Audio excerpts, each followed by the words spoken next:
Redditors, what's your craziest breakup story? I used to date this one girl who was 5 kinds of batshit insane. Not only was she a compulsive liar, bipolar, and ADHD without medication, because she didn't like taking them, but she was also a horrible, horrible person. She had a pet fish in an aquarium, and after we dated for a while, she bought some new fish and named one of them after me. A couple of weeks later, we break up. Fast forward a week, and I get an email from my Emosaurus ex. It was an email without any text, but it had a picture of the fish named after me, impaled on a fork. I'm lesbian. My ex wanted me to go down on her while we had our periods. Our periods were synced, and I just wasn't down with that. While passed out drunk, my sober ex went down on me while I had my period, and then tried to get me to return the favor in my passed out state. I woke up the next day with the entire aftermath of it all spread across my face and body. I broke up with her. The next month, my basement suite door is defaced with blood marks and a squished tampon. Every month, I get tampon sponge painting on my door. One month, she wrote something about being destined together because we will always be in sync. This went on for almost a year until her job transferred her to another city. A few months go by and my birthday approaches. I get a gift package in the mail and assume it's from my new girlfriend. There was a short note said something about, "We'll always be connected," and had a jewelry box for a necklace. I flip it open to find a used tampon. My ex got a sex change. I was in high school around 16 and I had a massive crush on a guy. Let's call him Derek. I figured Derek was way out of my league because I was pretty introverted and he was a social butterfly. I enjoyed his company anyway, and we were in a band together, so we hung out a lot. He was the singer and I was the keyboardist/electronic effects person and backup singer. At some point, our guitarist quit and we had to find a new one. A mutual friend told us his older brother was a guitarist and we should talk to him. Derek takes me to go and meet the fellow. He's called Tom. He's 21 and a tall thing with stringy black hair and blue eyes. Turns out, he's an exceptionally talented guitarist, way above our level. We begin to meet regularly with him and play music. It becomes obvious after a while that Tom likes me and he asks me out. I don't like him as much as I like Derek, but I'm not used to romantic attention, so I accept. I had no idea what I was getting myself into. Because I'm a dating noob, I fail to realize until it's too late that Tom is insane. He had an extremely rough time in the past. His dad left, his best friend killed himself, and he'd had a period of meth addiction. After 2 to 3 months, he insists on being around me constantly and physically touching me. He clutches my hand non-stop. He says he loves me too frequently, and he gets hysterical if my response doesn't sound sincere enough. He gets upset if I fail to answer his calls or respond to his texts fast enough. He buys me rings and gets mad if he catches me not wearing them. He starts to write me intense love letters. Looking back on them now, it reads like something a criminally insane stalker would write. Keep in mind, I am a naive 16-year-old. I felt smothered and overwhelmed, so I tried to distance myself from him for a while. He'd ask me to hang out practically every day, and I started to decline more frequently. I'd say no to him, and then I'd hang around town with my friends instead. I really became alarmed when I started to notice him hanging around my neighborhood. I'd be in Starbucks, and I'd think I saw him across the street at Burger King. I'd be walking past the park to the strip mall, and somebody on the swings wearing a hoodie would turn away suddenly when I looked at them, like they didn't want me to notice them watching me. I'd be in my house playing video games and see the same guy on a bike ride past my house repeatedly. Tom lived 25 minutes away and didn't have a car. I confronted him about it. He admitted it was him and he said that he couldn't stand being away from me. He'd been riding his bike 20 miles every day to follow me around. I told him to stop and that it was creepy. Well, he didn't. He just became less subtle about it.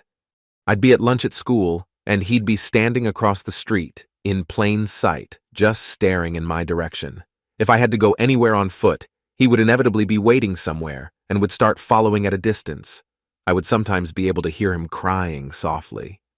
One day when I was going to meet my friends, I got fed up tolerating his weirdness. When he started following me, I led him into an area where other people could see us, and I told him that I was done having any kind of relationship with him and that I didn't want him to contact me anymore. He proceeded to melt down as dramatically as possible. He sobbed and screamed as I escaped into a restaurant and met my friends. He went across the street to a Michael's or something and cut his arms and hands in public with a pair of scissors he found there. He stood in the street outside and made sure I could see him standing out there, bleeding and crying. I called my dad to rescue me. I left Tom there to make his scene, and after that, I cut contact with him. Recently, he got in touch and apologized for the way he'd behaved. He wanted to meet me for coffee and catch up. It's been 5 years, so I obliged. Also, Derek and I eventually got together and are still a couple. The coffee date was to tell me that he was getting a sex change. He already has boobs and a high voice and has had his Adam's apple shaved off. He says he's really excited to get his dick removed and that he's been a girl inside for as long as he can remember. This was the person I lost my virginity to.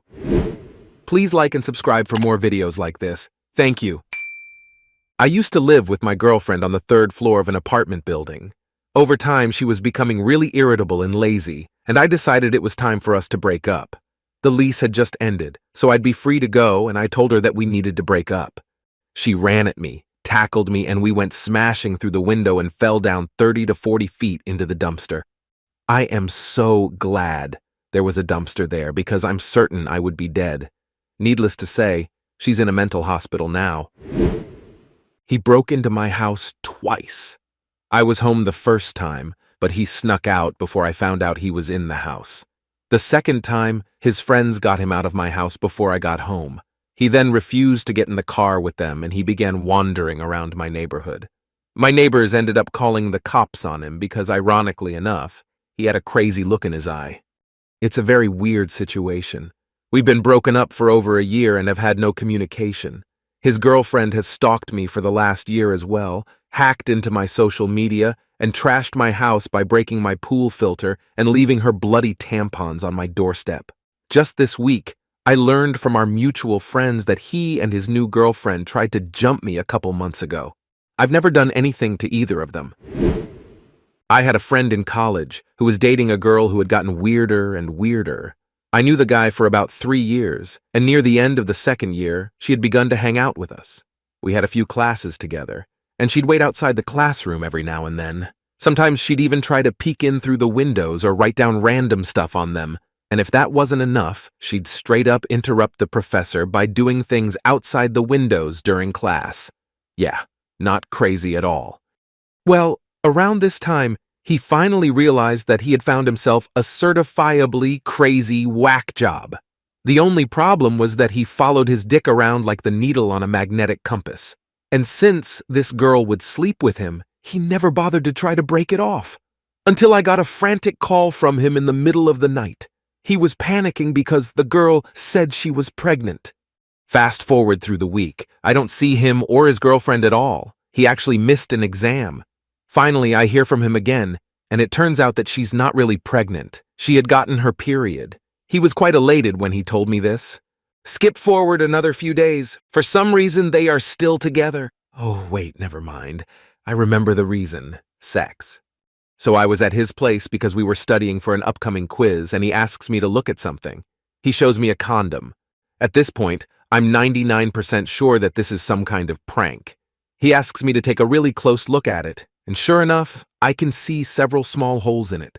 Curious, we examined the remainder of the condoms that he'd kept on his nightstand beside the bed. Almost every single one had at least 1 or 2 holes clean through them. Turns out, crazy girlfriend had wanted to get pregnant really bad so that she could lock down my buddy. She had heard some story from one local radio station about a lady poking holes in condoms to get pregnant, and apparently she'd been doing that for a month or 2. She thought she struck gold a week or so ago, but she was just late or something. He literally broke up with her on the phone right then and there, moved all of her stuff outside, and we proceeded to get a new lock put on his apartment. Think it's over? Nope. We had a class together that let out at 7:50 p.m. We'd usually park in the same lot and shoot the shit on the way out of that class. He had scored a better spot than me and was much closer to the front than I was. From a good distance off, we could see that something was seriously wrong with his car. The windshield was smashed. Once we got closer, we could see a hole clean through it. In the hole was placed a voodoo doll. It had his hair on it and everything. There wasn't anything else left with it. So when he called the cops, they basically couldn't do much. Her fingerprints were probably all over the car, but that wouldn't prove anything. They told us that since he had insurance, this wouldn't cost him anything to fix. We reported her to the university police, and it turns out that she wasn't a student. Anymore, at least. She'd been a student 10 years ago and had been lying to my buddy about her age. We were in our very early 20s, and she'd been saying she was as well. She was 31. She had been kicked out of the school several years back for trying to blackmail a professor into passing her. I never saw her again, and I don't know if my buddy ever did either. But I do know that he kept that voodoo doll and hung it from his rearview mirror once he got it back from the cops. I broke up with a guy who I was in a long-distance relationship with. We were teenagers and his parents moved away. He then stole money from his parents and took a bus for 12 hours to get to the city I lived in and broke into my house in the middle of the night. My parents were out of town for the weekend and I was by myself, so I was pretty scared. He then proceeds to cut his wrists in my kitchen and then said he was going to kill me too, but he clearly didn't think his plan through properly, as he was too weak after cutting his wrists to hold the knife, so I was able to call for help. My best friend's boyfriend broke up with her and she wanted him back, so she decided to pretend that she was pregnant with his baby. She printed out ultrasounds from the internet and showed his entire family. He let her move in with him and they got back together. She was trying to get pregnant since, they were expecting a baby in 8 months. She eventually did get pregnant 2 months later. No one in the family ever questioned her 11-month pregnancy. They're still unhappily together with a 4-year-old. During an argument with my ex-girlfriend, I got to a breaking point and had to leave, so I went to the bathroom to get ready for work. She was hot on my heels, wanting to finish the argument. It had gone on for a couple hours at this point. But I was faster and shut the door on her and held my weight against it to keep her from forcing herself in. She did not like that one bit, so she started hitting and kicking the door as hard as she could. It was a hollow wooden door, which wouldn't last forever against her determined onslaught. I distinctly remember sitting there, watching the door bubble out repeatedly, cartoon style in the center. I didn't think that flimsy wood could be so flexible. Eventually, the door gave way. Fortunately, she had tired herself out and didn't attack me at that point. I went to go grab a camera to get some evidence and found a giant-ass hole in the wall across from the bathroom door, which she had fallen back into, presumably on her final Mortal Kombat fatality on the door. For some reason only known to the Almighty, she wanted to pose with the door and broken drywall as I was taking pictures. Later on, she tried to get me to talk the judge into letting her out of the 16 court-mandated anger management classes, which cost $40 each. From what I heard, those anger management classes were quite a positive experience for her. Bless her heart.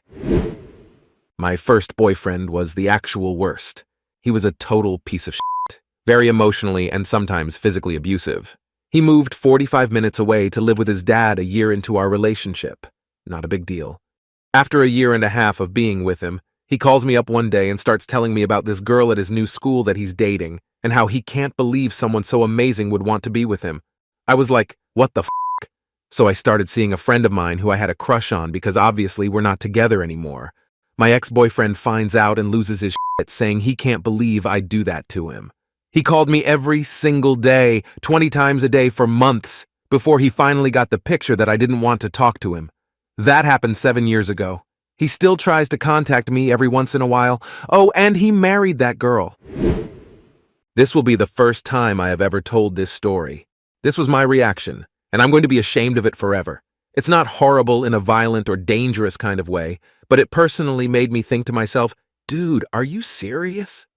I was dating a Bosnian chick in 2008 that I went up in smoke for. She was everything awesome, bundled in an amazing body, and was all about me for some reason. I don't have a lot of confidence in myself, so I was definitely considering the likelihood of me being out of her league. And that led to my ever-growing love, or perhaps some simple desire to not be left by her. After about 2 months of dating, I know, it wasn't a long time, I started to become nauseated whenever I wasn't around her and lost my appetite for a few weeks. I would vomit if I had to go a night without seeing her. It was so bad. I honestly don't know why I reacted that way. It has never happened to me before in my life. Well, she did eventually end the relationship but wanted to remain friends. I went along for a couple weeks but was suffering from severe withdrawal. My appetite completely disappeared. I was just surviving on 1 bottle of energy drink and a bag of popcorn every 24 hours. It wasn't until I went out one night with some friends to drink that she texted me saying she might want to meet up afterward. I got super excited over the possibility and convinced myself it was going to happen. Later, she messaged me saying it would be a no-go. She was going to another get-together with some friends, with a guy she had mentioned that I suspected was trying to court her. I was crushed, and in a panicked frenzy, I drove to the spot we would usually meet to hang out and make out. It was right down the road from her house. After a few minutes of waiting, I saw her car start coming toward me. I was anxious to talk to her to try to win her back, but when the car came up next to mine, it turned out to be her little brother driving with her mom. I don't know why they were driving the car. All I know is I was a drunk mess asking them where she was and if they had talked to her. I had gone full-blown stalker creepy. For the past couple of hours, she had stopped responding to my texts and calls, so I know I sounded extra desperate while speaking to them. After a few minutes, I left. I left feeling extremely ashamed, but still holding out hope that I could apologize and fix things. I texted her the next morning and said sorry about last night. She responded with, "Please leave me alone." And I did. I knew how off the deep end I had gone, and I knew that I owed her the respect of granting her that request. Again, I have never had my emotions take such control over my actions and thoughts before in my life. That was the most extreme case of dependency I have ever experienced. In retrospect, I'm glad it ended because the physical wear I was enduring from not eating and vomiting frequently was not good for my body. I lost 30 pounds in less than a month and almost had to go to the emergency room. Silver lining, I suppose. I once was in a pretty nasty relationship. When we broke up, we'd both gotten this temp job that was scheduled way in advance. The day comes and I gird my loins preparing for the worst. What I got was something I couldn't prepare for. We were doing first day introductions and she shows up late. We do a quick catch-up round and when it gets to me, she stares at me blankly and asks, "What's your name?" I hear from a mutual friend that she was in a car crash and got temporary amnesia. Then I hear from another friend that says she slipped in the rain. In fact, I heard a bunch of different stories and am forced to conclude that in fact what had happened was she pretended to have amnesia with multiple people in order to deal with our breakup. This girl I dated in high school for over a year was all kinds of manipulative and crazy. I finally broke up with her after she cheated on me. I went to her house so I could leave rather than try to get her to. When I said we're breaking up, she grabbed her jewelry box and chucked it at her window. The glass shattered and she started grabbing chunks of broken glass and throwing them at me. 2 hit me, one in the shoulder and one grazed my face. I ran away from her house and made a point to avoid her at all costs. After she found out that I had told people about the encounter, she went even crazier and came to my house in the middle of the night with her friend who threw a fucking barbecue grill through my bedroom window. That resulted in police action, which I found hilarious later. My ex-girlfriend called the police after I kicked her out, saying the house was full of guns and I was going to kill myself. They showed up that morning and put me in cuffs. It was around 11 a.m. and I had already started drinking the hard stuff. They explained what's up, and I said that I clearly didn't look the type considering how well I was taking the situation. I just went along with everything to not make it worse. They took me to a hospital, as is the procedure for suicide threats. I just laid in bed trying to sober up. The staff was kind and understanding enough to let me have the TV remote for my room to watch football. I wasn't going to miss a Lions game over this shit. It got weird when she showed up at the hospital with her friend. She then began to fill me on her day. She went to my friend's house to make up lies about me and his girlfriend, telling him we had a 3-way with her, which we didn't. Then, she called my brother to get my parents' address after she fed him some made-up story about wanting to make sure I was okay. She then went to my parents to tell them I was smoking pot, drinking liquor every day, and that I was selling meth out of the house. I smoke weed, that's the only truth there. I calmly listened, and then politely asked the nurse who showed up to check on me to please remove her. My ex resisted, and she was promptly carried out by authorities, yelling obscenities about how I was fucking crazy. The crazy part is, the night I told her to leave, the last thing she said to me was, "I'm gonna fuck your life." And I replied with, "Good luck." My ex was deaf. She moved in with me when we were still teenagers because her mom kicked her out. Eventually, I ended up getting tired of her. I know, I have my own issues. And told her we had to break up. Obviously, I let her stay there until she found somewhere to go. One day she was like, "You want me to make you some food?" And I was like, "Yeah, sounds good." Turns out she put her ear medicine in the food to poison me and rolled out. I spent 2 weeks or so bedridden and I legit thought I was going to die. The craziest part is she was super normal before that happened. My girlfriend at the time had this habit of starting drama between another guy and me so that she could get attention from both of us. She'd talk about how horrible I was to the other guy, and then she'd talk about how sorry she felt for the new guy. This happened a good couple of times, and then randomly, she decides that she needs to move to Salt Lake City to be with her friends. She does, and says she wants to have a long-distance relationship. I agree. She then calls me up a week later saying that long-distance relationships are too hard and that we should take a break. I find out that she's with another guy and trying to pull the same shit over again. She comes to visit me at work and brings me a jalapeno burger from Carl's Jr. She keeps looking at her phone and goes, "Ugh, this new guy I'm seeing thinks that I'm going to cheat on him with you. He's so jealous." I just gulp down a big bite of burger and go, "Well, tell him you don't have to worry about that, because I'm never going to be with you ever again. Thanks for the food." I walked back inside, leaving her crying her eyes out, one of those cool guys don't look at explosions kind of thing. Thank you for watching and please subscribe to my channel for more Reddit stories. See you in the next video.